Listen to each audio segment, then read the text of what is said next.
Today's online health trends come and go. Sometimes it's hard to know which sources you can trust. If you're looking for a podcast that delivers reliable information on the latest topics in health and wellness, then check out Dabbleco, right here on the OffScrip Health Podcast Network. Hosted by nurse practitioner Claire O'Brien, the Dabbleco podcast is your new go-to for healthcare information. Each week, Claire talks with experts about what's trending versus what's true, while elevating women in medicine. Entertaining and informative, you'll love this podcast. Check out episodes like Everybody Poops with Dr. Will Bulshewitz, where Dr. Will Bulshewitz talks about his book, Fiber Fueled. They also make sure to cover the most important topic to date, poop. Or check out the episode on maintaining health off screen with Naomi Olindo. Southern Charm TV star Naomi Olindo talks about her own mental and physical health journey and how she stays balanced during a crazy season of filming. For more information, visit offscrip.com/shows. That's offscrip, no T.com/shows. The link will be in our show notes. Enjoy the show.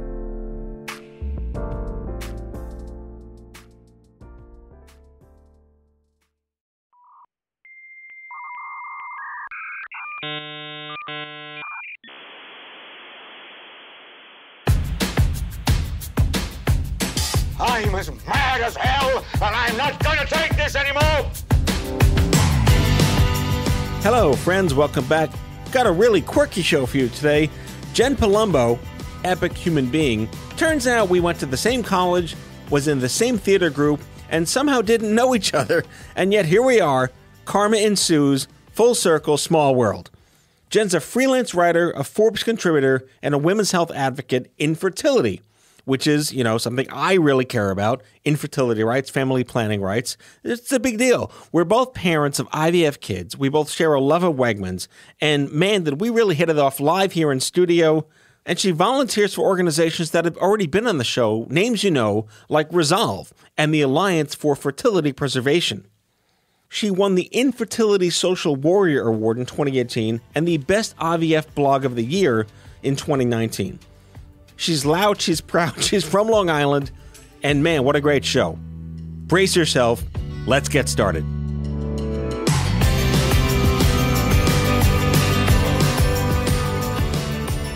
Should I call you Jen or Jay? There's a whole story behind that, but the short version is, in the infertility world, everyone calls me Jay. There's a reason why. And then most people call me Jen. Why? Do you want me to tell you? I'm just naturally curious. Okay, so it's slightly two reasons. So when I was younger... We were all younger at some point. Yes, we were. In the 70s, almost everyone was named Jennifer because of the friggin' movie Love Story. Yep. Right? And Ally McGraw played a character, I don't know if it was called Jennifer or Jenny or whatever the hell. But anyway, so everyone in my school was named Jennifer. It was so irritating. And because I'm a little old, I think it was June. But you look great. Thank you. I do. But in junior high, Run DMC came out. A fabulous new group and rap music. I do recall. Yes. And there was someone named Jam Master Jay. Mm-hmm. And I loved rap music. And I'm going to sound like such a dork. But I was like, this new rap thing is going to take off. Said the Gen Xer to the Gen Xer. Yes. And so there was a group of friends I had to differentiate me from the other Jennifers, because there were so many. They started calling me Jay as a nickname. It didn't really catch on, but so they would call me Jay every now and then. Okay, fine. So cut to 2009. And my husband and I started having infertility issues, and I didn't want my mother-in-law to know. And so I started writing this blog all about my infertility issues. The 2-week wait blog. The 2-week wait. And I didn't want my mother-in-law to know. So I was like, you know what? I'll use my nickname and not my real name so she won't know. And so I used Jay. And yet that last name would not be a trigger. Somehow. I didn't use the last name. I was like Cher and Madonna. I just put Jay. And then a woman named Gina Bartesi was reading my blog. Mm-hmm. And she had a company at the time called Fertility Authority. And she was reading my blog and she really liked it. And she was like, hey, can you come in and I'll interview you? And long story short, she hired me. And she was like, so wait, what's your name?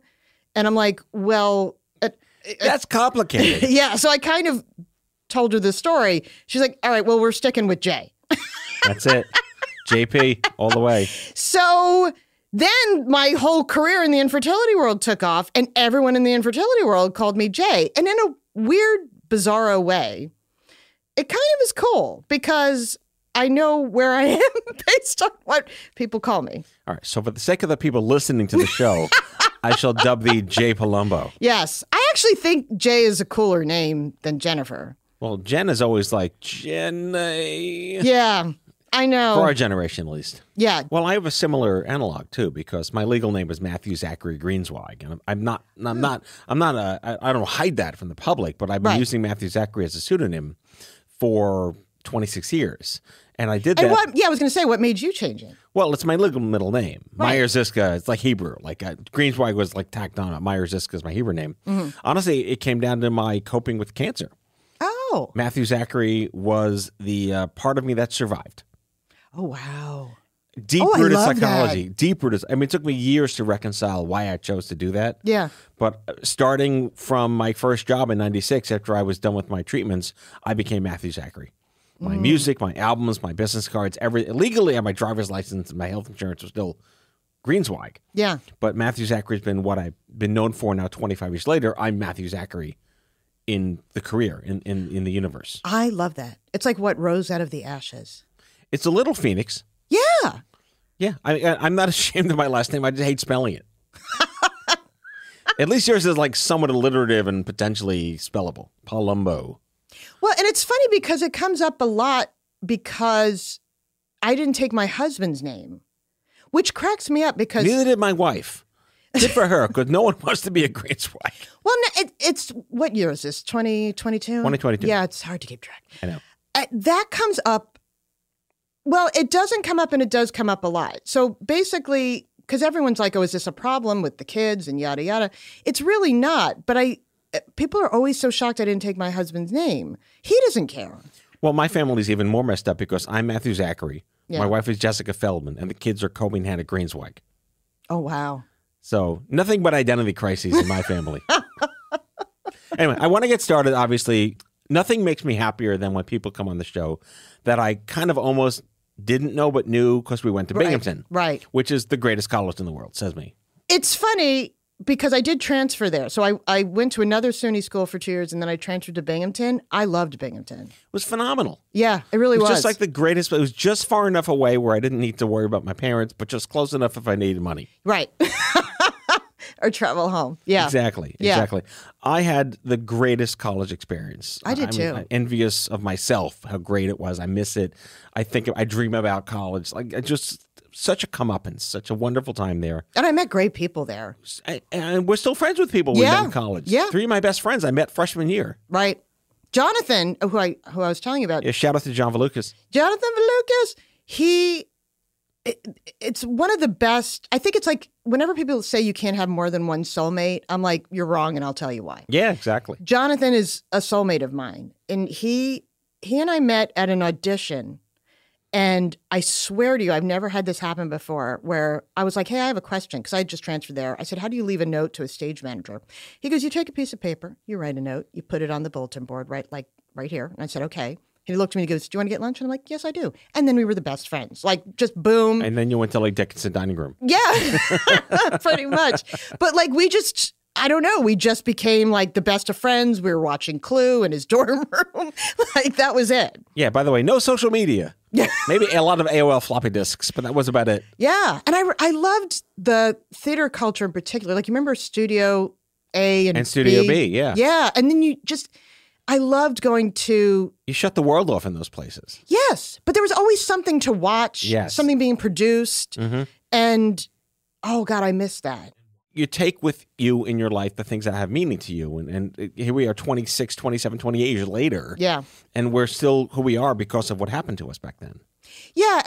And I do think what was great about that theater program, and I remember at the time being like, oh my God, is they made you, I love that I use the word made, but they forced you. They forced you to do, even if you were like an acting major, they forced you to do costume design set design. Yes, exactly. Choreography. Yeah, like all these other aspects of theater. And now that I'm older, but still look fabulous, I really appreciate it. I will attest on the radio you look fabulous. Thank you. But I appreciate it now. I not only did I learn how to sew, thanks to the Binghamton costume department, but it does give you really interesting perspective. I just think it's also like occupational skills that we don't have anymore. Yeah. I mean, I learned a lot from it that I still like, even around the house. I don't have to ask my husband to hang anything or do anything because I actually really enjoyed set design. Yeah. Yeah. But it's got like a proprioception perspective too, and a 3D modeling, a visualization perspective. You're building something that isn't Lego. Right. High stakes Lego. Yeah. As parents of young kids. Yeah. And even I think you were required to be either a stage manager or assistant stage manager.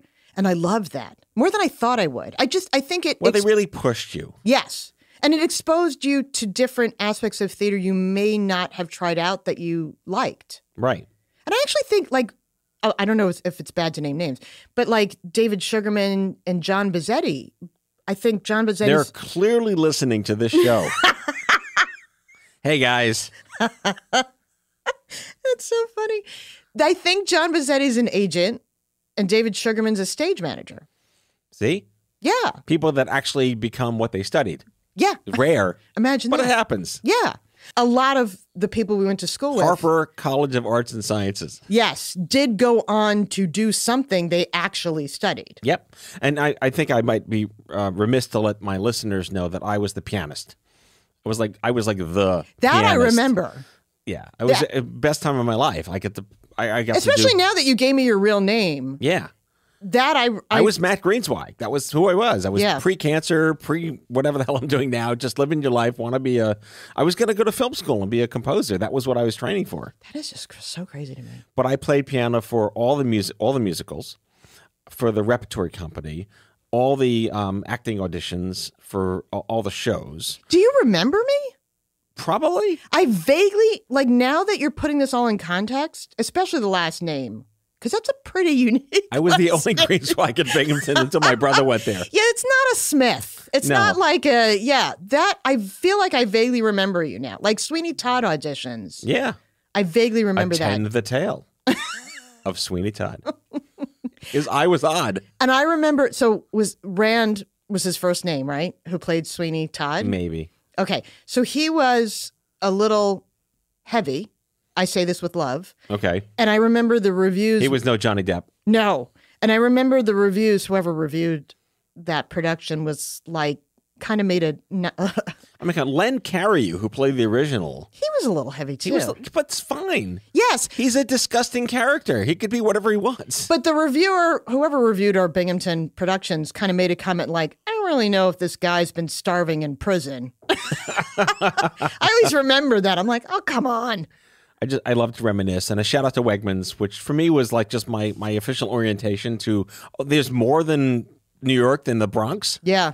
Wait, where did you grow up originally? Staten Island. Okay, because I grew up on Long Island, and I do sort of feel like Long Island, kind of like a portion of it got picked up and Island moved. North. Yes, and just into... And everyone lived in college in the woods. that was the Long Island dorm room. Yeah, because a lot of people I went to high school with, I'm like, well, this is just dumb. Yeah. Because I didn't really get that far away from anybody. Well, again, it was just the Plattsburgh first. Where'd you go first? To Purchase. Purchase, the other P. They called They called it Poor Choice as a nickname. It was all bricks. I mean, I'm a big fan of the SUNY system. I mean, even these days, it's twice the price, but you're still getting an extraordinary education. Yeah, well, my father said to my sister and I will pay for your college. You will not have any debt, but you have to go to SUNY schools. That was his deal with us. Well, I mean, state discount. Come on, you can't beat that. Yeah. So my sister went to Stony Brook. I went to Purchase for 2 years, and it was fine. It wasn't the best. But when I transferred to Binghamton, every room had its own phone. Yeah. With its own voicemail. How novel, right? Yeah, we had cable. We had movie channels. Well, there was Binghamton Television. Yes. And we had Wild Pizza, like our own pizza delivery service. Yeah. Yep. Mm-hmm. I was like, oh, my God, some SUNYs are better than others. They had wings, too. Yes, they did. Oh, my God. And then there were like the ice cream locales scattered about the dorms that you can get ice cream. Yeah, that's how I got so curvy. You and me both. The Ben and Jerry curves. My God. Good times.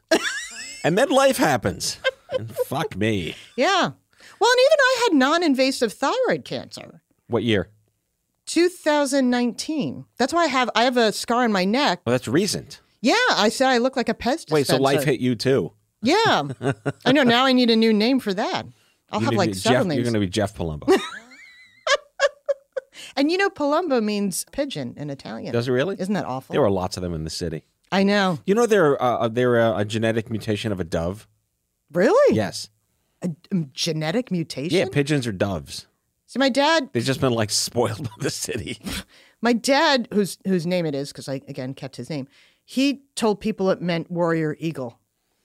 Go for it. Go for it. I'm the phoenix, you're the eagle. We're all good. Yeah, birds of a feather. All right, so we're going to take a quick break and come back because I want to talk about what happens when life gets in the way. Yes. And when life fucks you up and aging gracefully, somehow. Yeah. But before we go to the break, what was your first set when you started to be a stand-up comic, your first joke? My first joke ever was that I am a skeptical Catholic. I believe Jesus walked on water. I just think it was winter at the time. On that note, we'll be right back.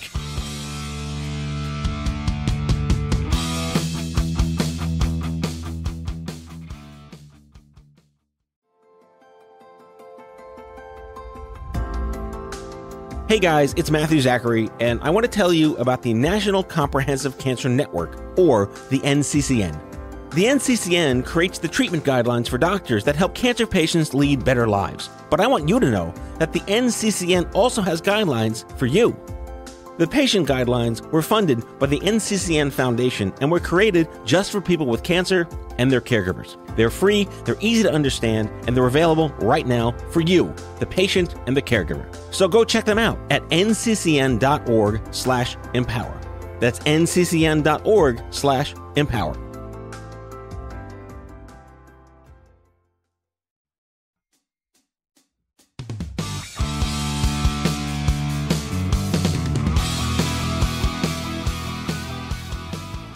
All right, so in the spirit of shit happens, you get older, and fuck me. I was going to ask, can you curse on this? I can say what the hell I want. The FCC ain't got nothing on me. So I'm dealt shit in my 20s. Yeah. You're dealt shit with your children. I feel like I wanted to write a book called Of Course Me.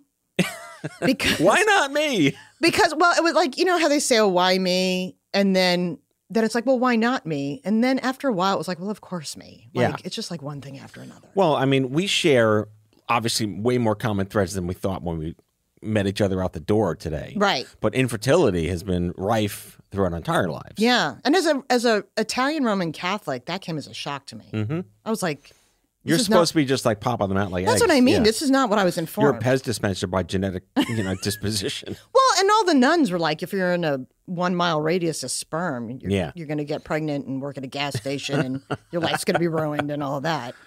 Yeah. So when did you first realize that, I got, that's the other thing. So I got married when I was 34, which I didn't think was old. Not by today's standards. No, but like in fertility world, according to the doctors, it was like I was Betty White or something. They were like, oh my God, you're 34. So we started trying to conceive, and I kept feeling like the doctors were overreacting because they were like, oh my God, because I was seeing an OB-GYN RE, and RE is a reproductive endocrinologist. And he was like, we should be aggressive. Maybe I'll start giving you medication to have you produce more than one egg and blah, blah, blah, blah. And I just kept thinking, this isn't that bad. I'm sure, next month it's going to happen, blah, blah. And it just kept not happening. Right. And now we're doing IVF, which I didn't know I didn't know how IVF worked. Right. I thought they put But are you really supposed to? Like, you're not, I can't wait to have IVF one day. Think about this. Well, and the thing was, I thought, like in 5th grade, they tell you how to avoid at all costs getting pregnant. Right. They never tell you how to get pregnant. I mean, biologically, you learn the birds and the bees, but like. Right. But like even when I ended up working in the space. I mean, you know how it works, right? Well, Well, logistically, yes. But in terms of like, you have to be ovulating and how long Time sperm... of the month and cycle. And, Yes, exactly. How long sperm lives in the body and yada, yada. Like I remember my ex-sister-in-law, who is an idiot. Shout out to her. She one night told me, she was like, oh, I knew the second I got pregnant. Like, no, you didn't. That's not how it works. No. You're an idiot. And she remains an idiot. Shout out to her again.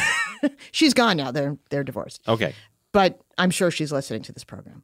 Yeah, her and the entire 95, 96 graduating class of Binghamton.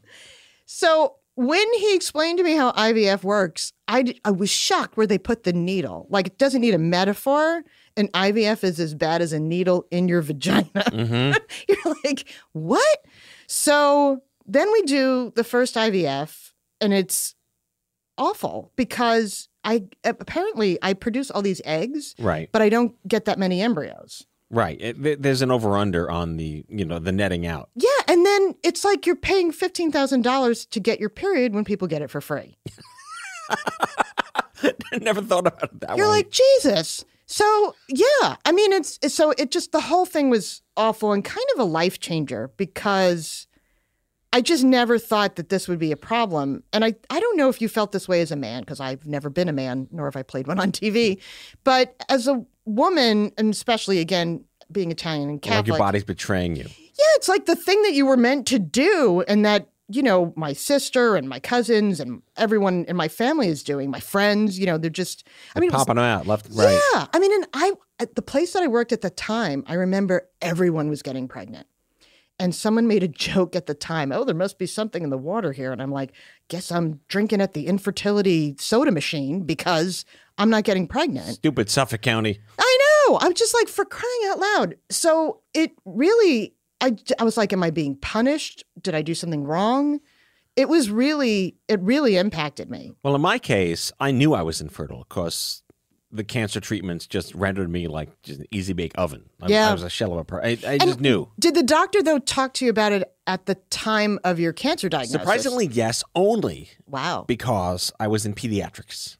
Oh. I mean, I was 21, which I should have been in like adult neuro-oncology, but I was tossed into pediatrics for all the right reasons we didn't know about. Right. But if you were above the age of like 14 in this particular clinic at NYU, they had you go to a sperm bank. Because that's amazing. Well, again, this was progress in 1996. Even today, doctors still don't tell. Well, that's why I asked. Men and women. But again, this was protocol at NYU with the best hospital in the city. I was in the right place at the right time. I got very lucky. Yeah. But I knew I was infertile. I knew I had frozen sperm, that I had to pay $3,600 a year to keep frozen. That was what it cost back then. No insurance, no nothing. No nonprofits supporting these things. It was nothing. But I knew that when my wife and I were ready to start planning to have kids, this would be an issue.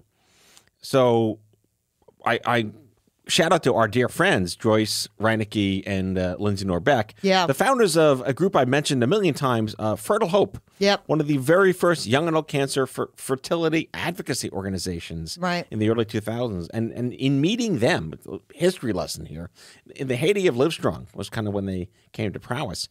I was like, what do I do? I don't know. I just read this article about her somewhere and like, I need to know what to do. And I got lucky. Lindsay and Joyce helped my wife and I figure out what we could do in advance of knowing we may need IVF, ICSI, all these things, IUI. Right. And it was fantastic. It's weird to say, like, thanks to them, I have kids. Yeah. But not biologically. Thanks to them, my wife and I have beautiful twins now. Yeah. But we went through all sorts of crazy processes. But again, we got lucky. We were put in touch with the right reproductive endocrinologists and the right team that knew about young adult cancer infertility. Right. So we got a BOGO. Buy one, get one. Yes. No, it's amazing to me. When I started getting very into advocacy, there were two things that shocked me. A lot shocked me. But the two things were that veterans have lack of access to care if they're injured in the line of duty to, if it impacts their fertility. I'm like, are you freaking kidding me? Yeah, the veterans. Yeah, like veterans. And I've never served in that. I have no ties, but I'm like, if you get injured in the line of duty and it impacts your reproductive organs. The least the country can do for you. Yes, for crying out loud. So I wrote a piece about that for the Huffington Post. Like, you effing, well, I didn't say. Not back then, no. No, but that shocked me. And even when I tell people that if you are diagnosed with cancer, I thought, of course, insurance would cover that. Right. And no. Well, that's been the fight of 20 years. But that to me is a no-brainer. Well, I mean, ethically, morally, obviously, yeah, as a tax-paying citizen, Yeah. the least they could do is help you actually have a planned, wanted pregnancy. If you have but that's the thing is, I mean, oh God, I could talk about this all day. Well, let's talk about this all day. One thing, what I learned through Lindsay and Joyce back in the early days is that there's two types of infertility. Right. There's like congenital infertility, which is what you had. Right. You know, like you just happen to have switched up stuff. Right. Or if cancer just destroys your capacity to carry. Right. Or to have sperm. Right. Right. So those are two things, but they're coded under two different insurance reimbursement programs. So there's congenital, but here's the fancy word of the day, iatrogenic. Yes. A word we know and love, which is when infertility is induced upon you because of cancer treatment or other medical concerns. Right. And then, of course, it's been a huge shift in companies that are self-insured, that they can afford the everyone gets a baby, right? Policies. Right. But then, of course, some of them are like, you only get a baby if you're born infertile. You get cancer, you can't have a baby. And this has been the fight that women across the country, many names that you know for many years, are going state to state to state. Right. And forcing these ballot initiatives and these reimbursement problems. But the problem is, too, and it's fascinating and awful, is because I'm this has been my thing for, oh God. This is your thing. We're talking about your thing. I know, for a while now. There are two other groups. So I'm going to try to be, let me say that when I report this, I'm not being judgmental. I'm just reporting what they say. Mm-hmm. So one of them is this man named Ron Poole. I can't remember his last name right now, but he runs Men Having Babies. And he makes the point, and again, I'm not saying it's good, bad, or whatever, but if you are gay, okay, infertility, like the gay community, they don't have infertility issues and they don't want to be lumped into that. And so when they fight for like surrogacy rights or family building, he doesn't like the word infertility being used. There's a reason why I'm bringing this up.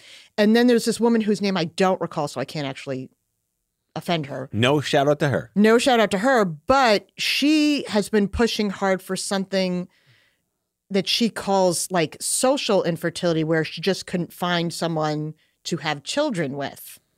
So she's like social infertility, like you just couldn't settle down. Now, the reason I mention these two people is some would say they're not helping our cause, because one of the things that we go to Washington, D.C. every year for Advocacy Day is to talk to lawmakers and be like, hi, infertility is a medical issue. Yeah, it's a disease. Right. It's a medical disease. The World Health Organization recognizes it as a medical diagnosis. And so we need more access to care. Now, right now in the United States, only 19 states have mandated coverage. But so that's thanks to women yelling and screaming for all the right reasons at the state capitals. But when you have someone like Ron, who, again, I'm not saying it's not a valid point, because it is, but him being like, well, yeah, but it's not better or worse. It's just different. Can it be approached differently? Right. It could be just two separate categories. But the social infertility thing is kind of like, like you're not helping. I mean, at first hearing of this, I am kind of like, Yeah. But we should get her on the show and talk to her. Yeah, my friend knows her. She's the one who brought my friend Risa Levine, who's I love Risa. Yeah, she's a fierce shout out advocate. to Risa. Yes, huge shout out to Risa. And she's a very good friend of mine. Risa was the one to bring this to my attention. So Risa actually knows the person who's been doing it. So you could ask Risa. But Risa's like, I want this woman to stop. Wait, so all right. So again, this is my first reaction. And basically the issue is if I can't find sperm in my life, I'm entitled, that I love and want to marry. Yeah. Or that I want to spend my life with this sperm, right? This sperm inside this person, right? Right. Or whatever it is. I'm entitled to something. Well, she's like, well, I have social infertility. But you're kind of like honing in on, It's like we're trying so hard to get infertility to be recognized as a medical diagnosis, and you got this chick over here who has no medical diagnosis. Right, and you're kind of like, okay, I get what you're saying, but can you find another word? Because like you're not helping our cause. Yeah. I mean, on one hand, because I always like to try to be objective, I hear what she's saying, but you need another word. But if it's not a medical condition, it's a choice. Yeah, I mean, well, speaking as someone who was single for a disturbingly long time, I can appreciate. Right, I'm trying not to just be too judgmental. This makes a lot of sense. I mean, we're in a different era of society. Like being single and having partners and doing your thing. Not everyone's going to get marriage is at the lowest point at this point. And people are staying single longer, getting married older when they want to, and having kids in their 40s and 50s. Well, that's again in my family. I was the only person who got married in my 30s. Everyone got married in their 20s, and I had a joke in my routine that being single in your 30s in Manhattan was like being at the clearance rack at Target. Like everything's marked down and irregular. Maybe Walmart. Yeah, but everyone's like, oh, is it because you put your career first? I'm like, no, I just couldn't meet anyone that I could stand. Right. Like I wasn't putting anything first. I was just actually waiting for someone. And then the bar got lowered and lowered and lowered, and you married Ronald McDonald.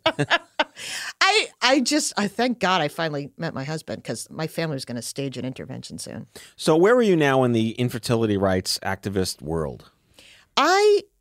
It's the last thing that I advocate. I mean, I still am the New York State captain. It's very fifth grade model UN for Advocacy Day for Resolve every year. It's usually in May or June. Shout out to Resolve and Barb Kalura. Yes, Barb is my shero. She is amazing. She is, I mean... She's a beast. She's fantastic. She friggin' is. I for this year's National Infertility Awareness Week, I saw her at an event, and I'm like, you're just...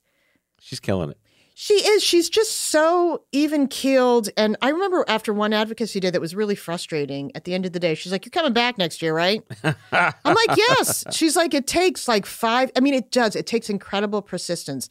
She said it takes like 5 years to push a bill through. And, we had worked on the FAFTA bill, which was here in New York, and that took a couple of years. And then the next thing we worked on was CPSA, which was to make paid gestational surrogacy legal. This is the wiring in Subbasement 37 that most Americans, wouldn't necessarily need to know about. But how do you feel about the following? If advocacy works, no one needs to know. We operate behind the scenes, not for, That's interesting. You won a great award, Infertility Social Warrior Award 2018. I love that, right? Yeah. But again, we look at the progress that has been made by advocates for the last 20 years. And yes, are more young adults with cancer getting coverage to take? Yes, they are. Right. But do they know we worked our asses off? No, and they don't need to. We didn't do that for that reason. That's true. But this is what I always say. When I was in the thick of infertility, and you know me well enough to know I am loud and outgoing. Wait. Have we met? Tell me more. But when I was in the thick of infertility, I would have weekends where I would just be in bed, like all weekend, and I wouldn't talk to anyone. I was avoiding social situations because I was worried someone would ask me, oh, when are you going to have kids? Because that would come up all the time. Yeah, how do you respond to that? But people don't know. I think it's well-intended. But I always think it's well-intended. Yeah. I just was very self-conscious about it. Or I would get my period. When are you going to make me a grandma? Right, exactly. Or something like that. Or even if it was, I don't know, just something totally... like, oh, you guys would have the greatest kids, or like it was so sweet. They'd be so smart. Yeah, like even if it was a compliment, but I just felt like a failure, or it would be a failed cycle, and I just wanted to cry. And so there was no way I could have been an advocate at that time. Well, you weren't ready for it. Right. And so now that my eggs are dust, and I'm at you have kids. And I have kids, and I'm at the end of the shop is closed. The shop is so closed. And I'm at the end of my family building journey. The way I always look at it as I now am able to advocate for the person who now is in bed. Right. The next you. Yeah, like who is where I was then. So I'm advocating for them. So I kind of feel like in that sense, it's good that they know about it, because at some point they need to take the ball and keep running with it. So we're going to put links to the Alliance for Fertility Preservation Resolve in the episode description. But if there are listeners out there who are now in bed, they're the you of today, what's one thing they can do right now? It's funny because it depends on whether or not they want to be public. Because some people don't. All right. Anonymously, what's one thing they can do today? I think if it's anonymously, I would say write your local lawmaker and let them know that their constituents are impacted by infertility. The power of the vote. Yeah, right. And just voting. But I mean, even like if you are a little bit more braver, you can also contact your HR person. Well, resolve.org. Yeah. What is Alliance for Fertility Preservation.org? Yeah, it's the longest fucking URL ever. Thank you for that. But I had nothing to do with that. I mean, I feel like I've been one of the loudest male voices in fertility rights. And that's really needed. Yeah. There's very few men. But I'm proud to do it. Yeah. Right? I don't know why. Why? You tell me. Because if you want to have a family, nothing should get in your way. No. But why are there so few men? I think it's a macho thing. No, really? I think it's a macho thing. But even if you're going to help other men? I don't know. Because hello, men listeners with sperm. If you'd like to join me in my crusade. They say it's 1/3 women, 1/3 men, and 1/3 unexplained infertility issues. So it's not like it's the majority is women. Right. So I don't know. Well, we're going to have you back on the show because this is an endless narrative I love to keep talking about. Sorry. I'm very passionate about very specific things. I mean, writ large, yes, of course, lots of big, swarthy, national, I love that you use the word swarthy. Swarthy stuff. But yeah, I care a lot about reproductive rights, family building. And now more than ever. Especially when shit happens to you that you didn't ask for. Yeah. And the thing too is the public at large, I don't care what anyone says, they still don't know anything. Well, again, like we're all learning all this stuff. Because the sky's already fallen on us. Yeah. All right. Jen Palumbo. Yes. SUNY B alumni. Right. Stand-up comic. This episode is going to be called Prolific, the Jen Palumbo Story. We didn't get into like the other half of your life. I know. But I think we can. Yes. Because I think the listeners have been intrigued. Well, I hope. By all you are. Yes. I'm really, every woman. It's all in me. So what's your website? WonderWomanWriter.com? Yes. Right. And Jen Palumbo writes for Forbes. She's got some fabulous articles to check out. Yes. So thanks for being awesome. Thank you. I'm excited. Great. Yes, me too. The band reunion we didn't know. I know, that was so funny. Yep. All right. I'll see you soon. Yes. All right. Bye. Bye.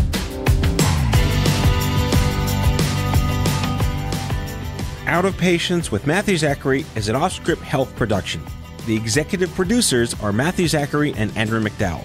Our senior producer is Sarah Rosa Davies. It's mixed and edited by Sarah Rosa Davies and Kyle Moore. Special thanks to Brianna Seeley for added support. If you like the show, ratings and reviews are always welcome. Leave us a message anytime at 855-AUDIO-66. That's 855-AUDIO-66 to share your healthcare shitness with us, and we might just play them on the air on a future episode. For more information about this show and OffScrip Health, visit offscrip.com. That's offscrip, no T.com.